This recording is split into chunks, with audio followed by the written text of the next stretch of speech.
I'd like to start by saying that even though I'm not really European, I feel very strongly about the issue of the campaign to leave the European Union. I've been following the UK Independence Party for a number of years, and I've always been interested in uh, comparative government and how parliamentary democracies work, and of course the one in the UK is kind of the preeminent model of that.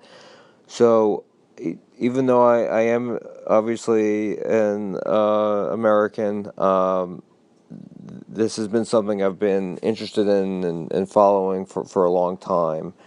And I've been watching some of the recent debates, and I felt that I would be remiss by not commenting on it, even though I don't have the best speaking abilities in this type of format. I do have to speak on the phone and things like that with my job, but those are more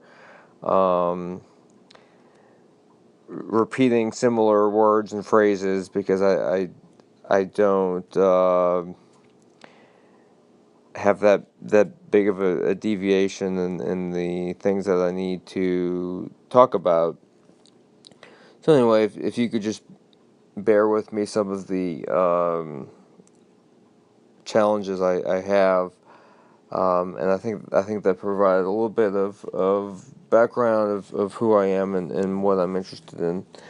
So I wanted to give a little bit of credit for the other side, the side that's arguing for the UK to remain in the European Union. Not all of their arguments are ridiculous, although I do think the EU is a very corrupt organization and not set up in a way that people can throw out their leaders, as it were. It's kind of strange calling people leaders when hardly anyone knows who they are, but that's a topic I'll get to. Anyway, I did want to mention that there are a couple of credible arguments that the Remainers, or Romanians as Nigel Farage calls them, have. It is still an argument that maybe some of these risks can be avoided communally with the European Union that don't require specific funding by the UK government. So that's one point I'll give to the I'll call them the Remainers because it's less of a biased term than Romanians, even though Romanians amuses me. Anyway, there's also a risk to certain jobs. Obviously, I don't think it's tens of millions or hundreds of millions of jobs that would be lost, depending on who you listen to. But there are a few technical jobs. Obviously, the members of the European Parliament would lose their jobs. A lot of their staffers would lose their jobs. The UK appointed members of the Commission would probably lose their jobs. I'm not sure the 2-year renegotiation window, depending on how closely those jobs are linked with trade. But obviously there are some specific jobs that would be lost, even though of course the contrary argument is without all the EU regulations there could be many new jobs to take to take their places. But I want to highlight a couple of these things just because I'm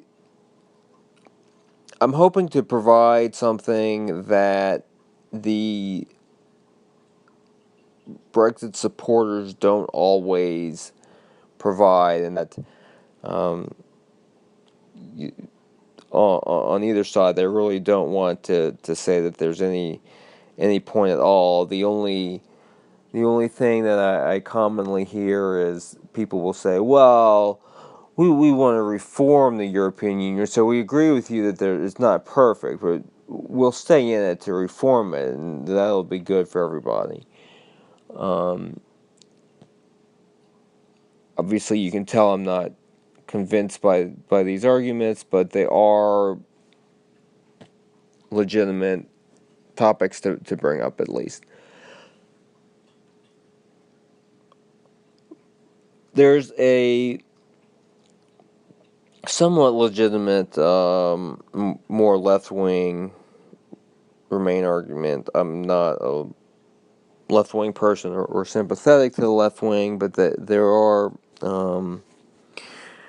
I do have some inklings of supporting common, regular working people over the sort of pinky in the air aristocrats who consider themselves citizens of the world, and are, in a lot of cases they're the kind of oligarchs and technocrats of the uh, European Union, but there are also such people in the UK itself, and there would be such people if the UK were to leave the EU. There wouldn't be as many, but um, I don't discount all of these arguments as lefty pinko nonsense, but there are some. Um, it's hard to kind of say, well, this is kind of a silly left wing point. This is a good left wing point. I don't want to get into all of that right now. I'm just trying to focus in on these things. Just don't take everything as an endorsement of these positions, but these are legitimate concerns. Um, the Conservative Party would be in control of things such as employment regulations, of what might change in the next 2 years, and obviously the renegotiation process will end within 2 years, and it's at least expected that the same government will be in place that whole time unless somehow a majority of parliament decides that either they have no confidence in the prime minister or that they just want to have an election for some other reason.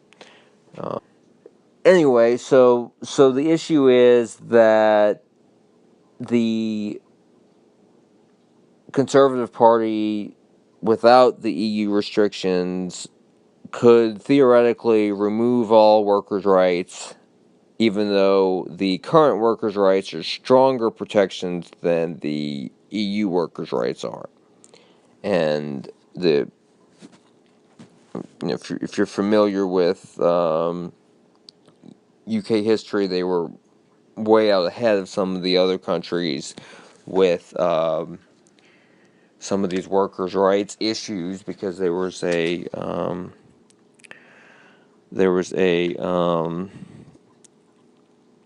Labor prime minister shortly after World War One, even though there wasn't a Labor majority government until after World War Two. But it was a very robust social program that was enacted both before World War Two and after World War Two. Anyway, so theoretically, the Conservative Party could repeal all of those, and if the all the conservatives sign on to it, they have a majority in the House of Commons, so all of those things would pass. I mentioned there was a coalition from 2010 to 2015, but now it's a conservative majority, even though conservatives only got 37% of the vote. They ended up with a majority of the seats. And to get a little bit more specific, there's a left-wing concern about what they term a race to the bottom, which means that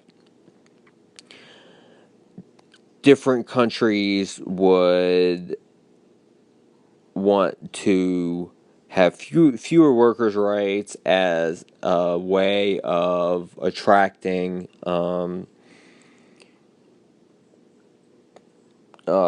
corporations there to employ people while not having to do as much good for the workers. Of course, being out of the European Union, it's it's obviously going to be there's going to be some complications with companies that want to have travel of goods and workers without restrictions. So, I mean, those are the real